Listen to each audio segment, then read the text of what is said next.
Oh, come on!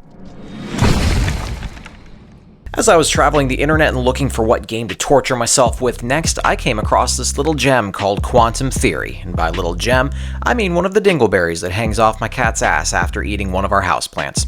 How's it going, everybody? You're watching the Broken Controller Club, home to all things gaming. My name's Ed, and we're continuing Bad Game Summer, an event I made up to shine a big, bright spotlight on some really bad games.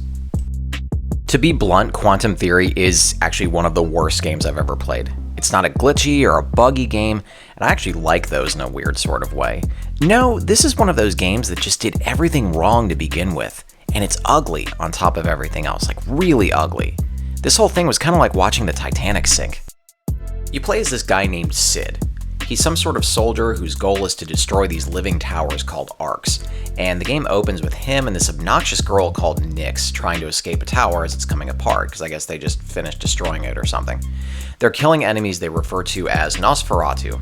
Nyx collapses and dies as Sid narrates, saying that she's part of the tower and that she always dies. I didn't like her in the 5 minutes she was in the game, and I can't imagine what it would have been like playing with her for the rest of the game, so good riddance. So right after all that happens, Sid escapes and joins up with other soldiers to take down another tower. Now at this point you play with these soldiers for a little while and you're thinking, oh, so these guys all, have names and will be his squad or something, right? Wrong, wrong, wrong, wrong. Wrong, wrong, wrong, wrong. Nope, they all get killed and Sid's once again by himself. He then meets this chick later on named Felena who wants to save the tower and not destroy it like Sid does, and they work together through the rest of the game as they make their way up this tower with an uneasy alliance. The story feels a lot like you're dropped into the middle of it. If you wondered why or how this all happened, you don't really get much of an explanation because it all plays out like someone from middle school wrote it. There's very little world building in this, but you won't care about that nearly as much as you'll care about everything else that's wrong with it. For starters, like I said earlier, this game is fugly. I mean, look at it. The graphics look like they're in this weird muddy filter, and Sid looks like some Walmart knockoff of Kenshiro from Fist of the North Star, except with this horrible looking, I don't know, what is that, bone armor? Something? How is everything so blocky and jagged in this game at the same time? And other than a flashback, he's the only one who dresses like that. The enemies are totally forgettable and vary between generic knights to these corrupted enemies that reminded me more of the Lambent in Gears of War. There's a few bosses in this, but they're nothing different from what you've already seen in 100 other games. They all have that one glaring weak spot, which is usually a crack in their armor in this, or one of them had a cut on his hand that you need to attack because we all know hitting someone's injured hand repeatedly will definitely kill them. I'm surprised that you don't have to shoot any of these bosses repeatedly in the ankle to take them out. So how does this game actually play?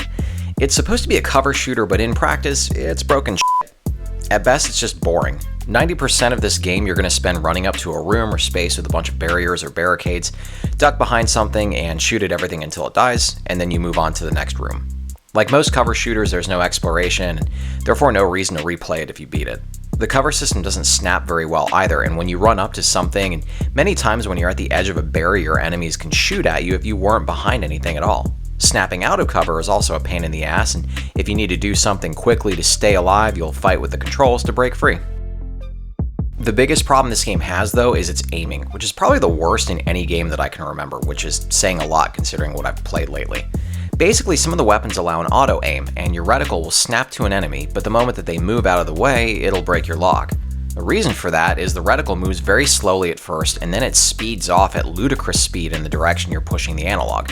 This means all of your firefights will take twice as long as they should because you can barely hit anything. In addition to aiming like you just spent the evening drinking, the enemies in this don't really make it any easier on you, but it's not because they're skilled at all. On the contrary, if you shoot at them, they're more likely to do one of two things. The first is to hide behind something, but they're going to stick out enough that you can kill them anyway. The other is to run off in some random direction, because apparently they know that you can't aim for crap. Once I flanked an enemy and he didn't know I was there, and just stood still while I spent the next few seconds trying to aim at him in order to kill him. It was terrible to watch. The guns in this aren't much better. You can carry 3 weapons at once, and they're all pretty hideous to look at. Your standard weapon is a rifle called a Revenant, and you'll use that for most of your shooting that requires some sort of precision. Then you've got your assortment of shotguns, machine guns, and all that. None of the weapons really feel like they have that much punch to them except the Revenant, especially the grenade launcher that didn't even explode most of the time. Like it mostly felt like I was shooting empty shells at enemies. You run out of ammo a lot too, and when Sid picks up an ammo pack, he'll usually say something creepy like, ammo, or he'll say, all mine, which I didn't get because he's the only one who uses ammo in this game. Like, none of the red shirts he meets live long enough to need any. When Felena is acting as your partner, you can use her as an attack as well. She carries a sword, and hitting the trigger button will have her grab onto you so that you can launch her toward your target to kill them. The risk in this is that she'll be stuck over there and you'll want to kill everything before she gets knocked out. And that means having to aim at enemies, so the odds aren't really in her favor. There's one thing in this game that I thought was interesting, and not necessarily good, just interesting in this, that I wanted to note, and that's the level design itself. Since you're in this living tower, your environment changes over time, from this clean royal interior when you first get into it, becoming more and more corrupted as you go up the tower. The reason for this is something called diablosis that deforms everything and everyone it comes into contact with. The catch here is that the changes aren't just aesthetic. At various points in the game, the diablosis will corrupt the level that you're in and actually reform it along with where you had to go. What this means is that one moment you might be trying to climb a stairwell and then suddenly the thing twists around so that you're going to another part of the room entirely. I thought this is a pretty interesting way to keep you paying attention to the game.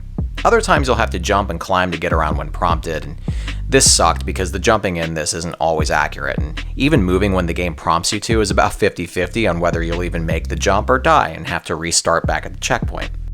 So Quantum Theory is the very definition of bad game and totally lived up to my expectations.